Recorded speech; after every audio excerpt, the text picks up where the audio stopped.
Welcome back to JV Sports. I'm your host, John the Burn, and today is Wednesday, so you know it is all about the wrestling Wednesdays. So today we're gonna go into Raw results and NXT results and probably SmackDown results if I can get there, because SmackDown really was big just because it was mostly having to do with like Jay, so we'll talk about that.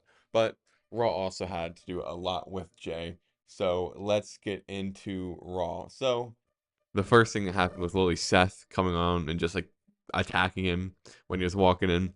Seth versus Braun is going to be Bronson Reed. Sorry, Bronson. I call him Braun sometimes. It's going to be a very good match. I really like how it's been built up so far, how Seth is coming back and be like, listen, oh, you want to be big? You want to. You think you're all that? Let's see if you can really do it. Let's see if you can step up in the ring and take me out one on one, man on man, like an actual match instead of just attacking him.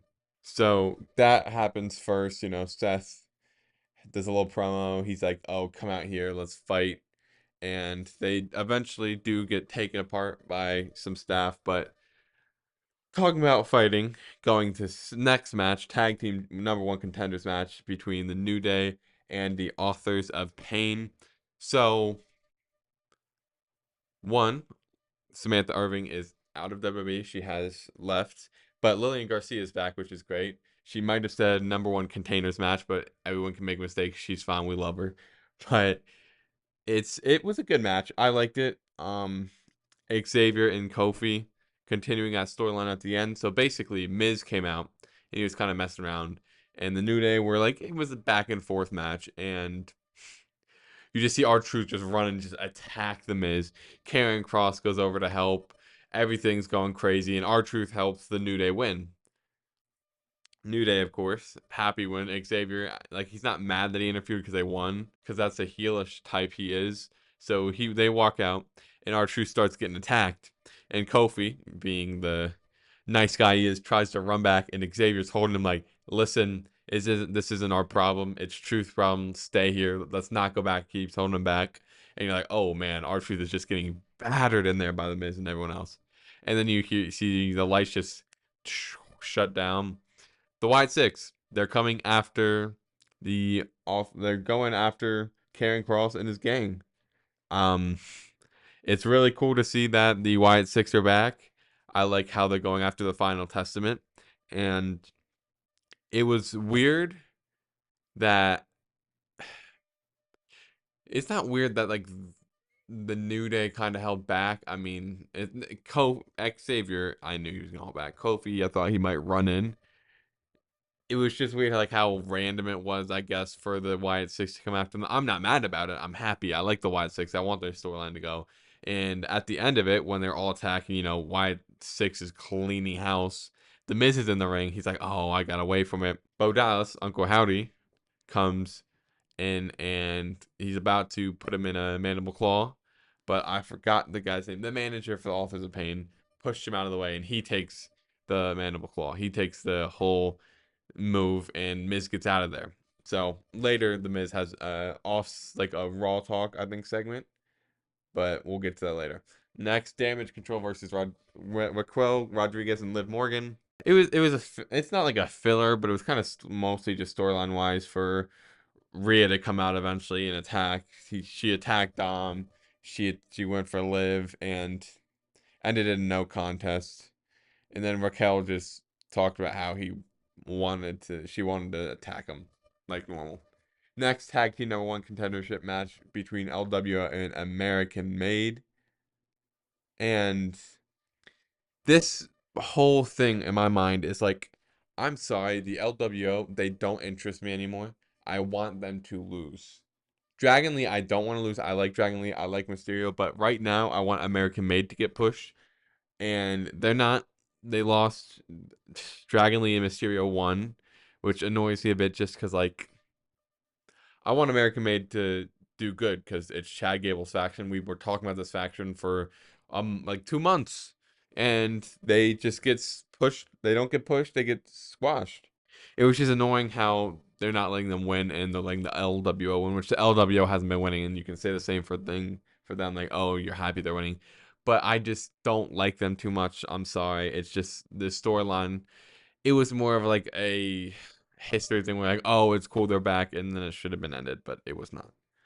And then finally, last thing, Intercontinental Championship, Jey Uso versus Braun Breaker. Very good match overall until the end when the fake, the Wish Bloodline, the Temu Bloodline, whatever site you want to talk about them, like they interfered and Solo pushed Jay out of the way for him not to take a spear, and then Jacob attacks Jay and he tries to put him through a table, and throws Jay like it's just so annoying. Braun throws Jay in the ring. Jay loses. Jay loses the title. Why? I mean, I know it's to push the story and Jay to be like, listen, I'm not doing it for you guys. Maybe he'll go like, I'm maybe a little bit for Jimmy, but I'm not doing it for you, Roman. I'm not doing it for you guys. I'm doing it for me to get back because they made me lose my title. That's something I can kind of see, but I don't think the expense of the title need to be that. I think they could have attacked him after for not joining them. Like he didn't have to lose the title. I don't hate Braun Breaker, but I really like Jay with the title, so that kind of annoyed me a lot because it's just like I wanted Jay to win. I want Jay to have a title and keep it for a long time, and he didn't keep it because the Temu Bloodline decided to come in, attack him, and make him lose, which freaking sucks. That's all I can say about it. And next, we'll go to the Raw Talk segment with The Miz. The Miz is basically packing everything up. He's about to leave. Karen Cross like, hey, where you going, man? I need to talk to you. What's the like? What are you doing? And Miz is like, I'm getting out of here. I recommend you get out of here too. He doesn't want to mess with the Wyatt 6, which I wouldn't want to mess with them either. And so he's about to leave. He turns around in the Office of Pain song. They walk up and they're like just in his face. And Miz like, Karen Cross like, listen, you're not going anywhere. One of my guys took a bullet for you. So you're stuck with us, or we'll have to do something about you. Miz like, okay, I'm staying. And then he's like, what are we doing next? And Karen Cross is just happy that, Miz is still there because Miz is a good talker and he's a good wrestler. I don't know why they had to make him go with them, but it can help them out a bit, especially Karen Cross because he does not, they need to give him something to do because it's a little annoying how Karen Cross, like, go to NXT, please. Just go back to that Karen Cross. I want that Karen Cross back. The Final Testament stuff isn't bad. It's not great. So I guess this could help them. Next, we'll go to NXT. And first match, Damage Control. Again, they're pulling double duty.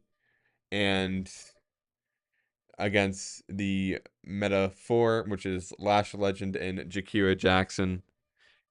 Good match, but at the end, Piper Niven and I am Chelsea Green, come in and attack him. They attack everyone. Chelsea Green, great wrestler. We love her. I want her to win Money in the Bank, and I want her to be like, if please bring a mid title. I can't keep talking about this. I talk about it too much. If they bring a mid title to the main roster for the women's, I want Chelsea Green to win it. Really, really bad. But basically, ends in a no contest. Piper Niven, Chelsea Green beat everyone up, and they stand tall at the end. Next, Jada Parker versus Tatum Paxley. And not a bad match. Parker defeats Paxley by pinfall. I haven't watched these ladies too much. The thing is, NXT is cooking with the women's division. Like they're absolutely cooking. But I'll get into that in a minute. Oba Femi versus Luca Crucifino. Um, Oba destroyed him right in front of the rest of the fam, and it was bad. Like Oba's coming back for that title. I hope he doesn't win it back because I like D'Angelo in that spot, but it is what it is if he does. Oba is a good wrestler. I didn't like him at first, but once I saw him wrestle a little bit, he's growing on me because he's very good at wrestling. He's charismatic, not gonna lie in a certain way, but it's just odd how like charismatic he kind of is. Then All Ego Ethan Page warns Trick Willie that it's gonna be this match at Sunday, which I will do a prediction video for. It's gonna be bad. Like he's going to put Trick through the worst of the worst. said some things I'm not gonna say just because whatever. And it's good. This storyline between the two have been amazing. I don't know if Ethan Page wins it back because he did have that little thing on the main roster, so maybe he'll get brought up soon for that because he'd be pretty good on the main roster. We'll see. Have to see where he fit in because the whole main roster's stacked. They do really good at getting a lot of people in storylines, but it's very very stacked. And then Sol Ruka versus Carmen Petrovich. Sol Ruka defeats Petrovich by pinfall. I really like Sol Ruka. I like her finishing move, the one where she like does the RKO type move off the ropes. I find it very cool, and I think she should win a few. She's one that should be a prime candidate for that mid card title in NXT for the next person to win it. So OTM versus Hank and Tank with Cole Cluster.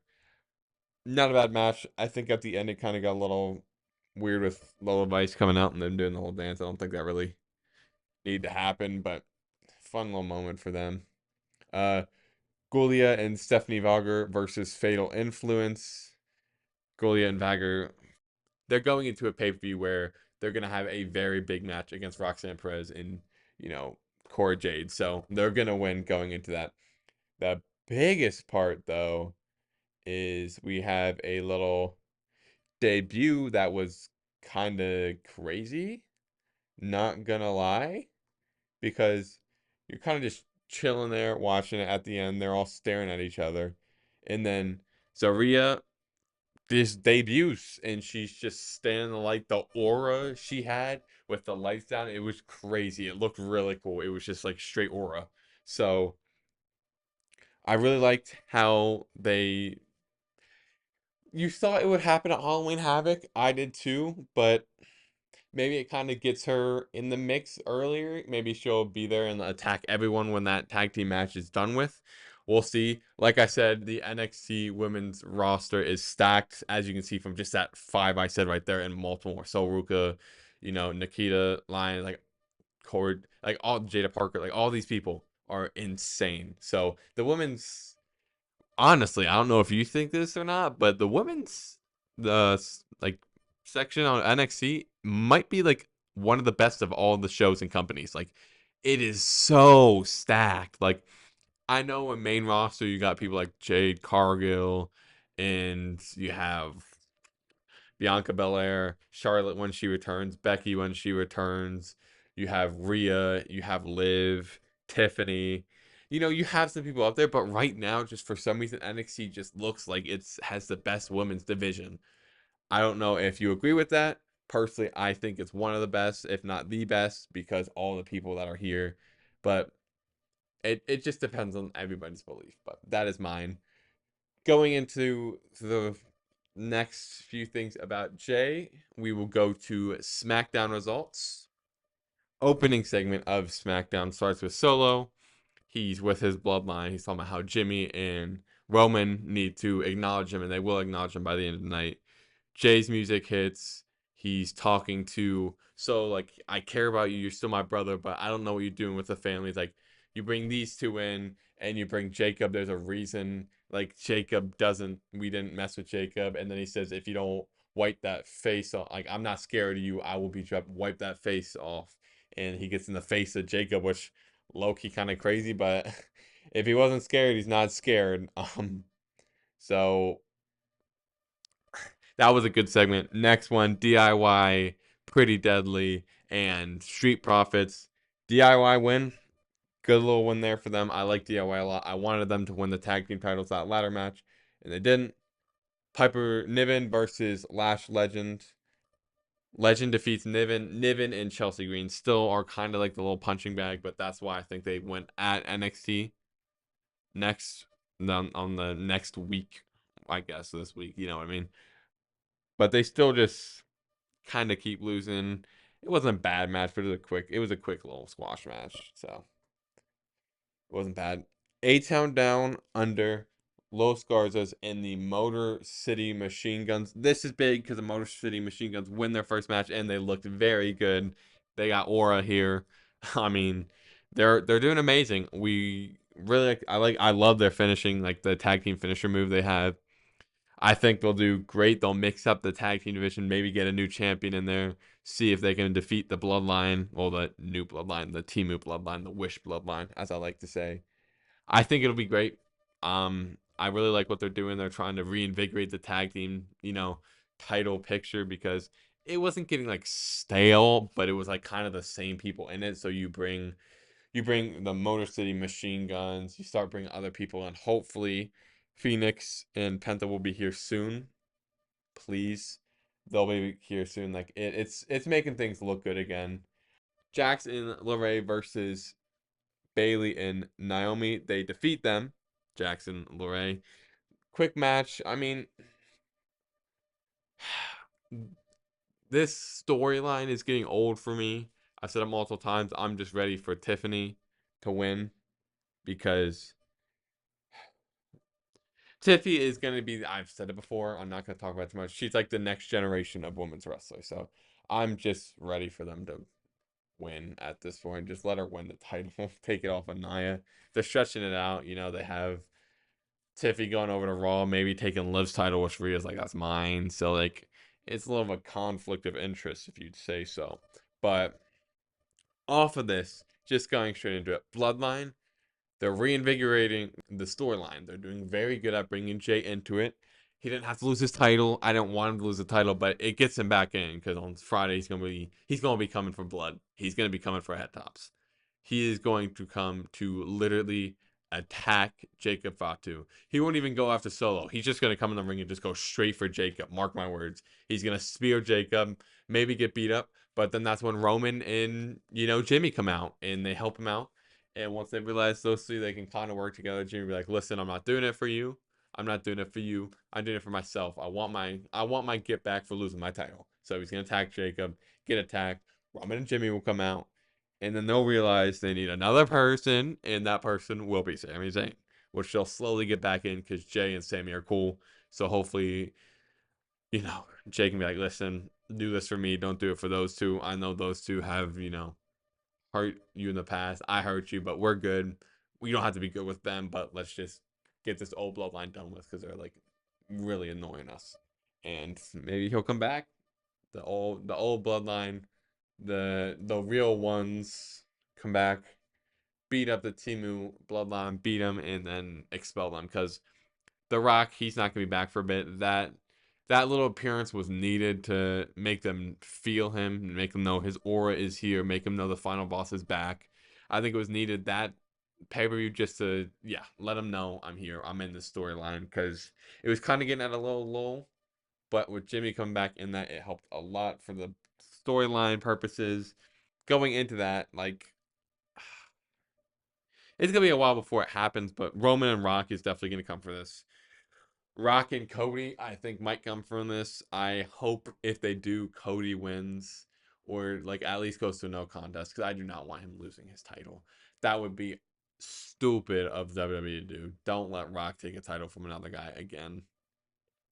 It's so dumb. Just let him do his little masquerade with the People's Championship. Let him have fun with that. Do not make him a champion.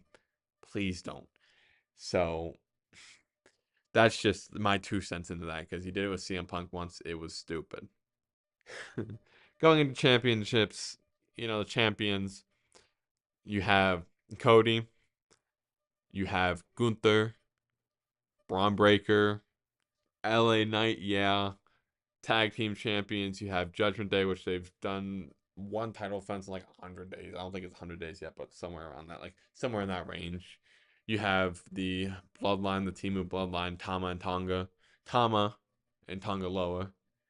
And good champions there. I mean, I really don't want them to be tag team champions for long. I want the whole tag team championship scene just get flipped on the head. Make DIY or Motor City Machine Guns champs, and then Raw wise, just kick the Judgment Day out. It's got to be done soon.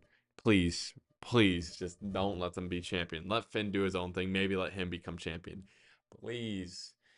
Mid card titles. LA Knight, he can hold it for Braun. I don't hate him as champion, but I didn't necessarily want him to regain the championship, but we'll figure out that way. Heavy champions, Cody, let him keep cooking. Cody's cooking. He's doing great. Gunther, let Gunther cook. That is going to be a great title reign once it keeps going because you haven't done too much with it yet. You only went against Randy and Sammy, which great matches, but more storyline added to it because right now it's just Cody versus Gunther for the Crown Jewel Championship, which I love a champion. I love a champion versus champion match when it's not with titles, when it's with titles. But I don't care. I don't like that it's for a useless title that's going to be shown for like one Raw or one SmackDown, or like a few weeks of it, and then just get cast off in the distance. It's like a trophy case item for the wrestlers. So that's my 2 cents on that. And I don't really got too much more to say other than NXT. I will do a prediction video for that, which will have the same punishment if I don't get a certain amount right. And that's going to be pretty much it. Thank you guys for watching. Have a great day. We'll be ready for Friday's video on sports. There'll be some trade talks. I'll talk about the Commanders again. And I might get into a little bit of NBA to start off. And I will talk about MLB. I know it's not the sports, but I will say I want the Yankees to beat the Dodgers. I don't like the Dodgers or the Yankees, but for some reason I like the Yankees a little more than I like the Dodgers. But this isn't sports, so don't worry about that if you're not into that type of sports. Thank you guys for watching. Be ready for Friday, and peace. Subscribe.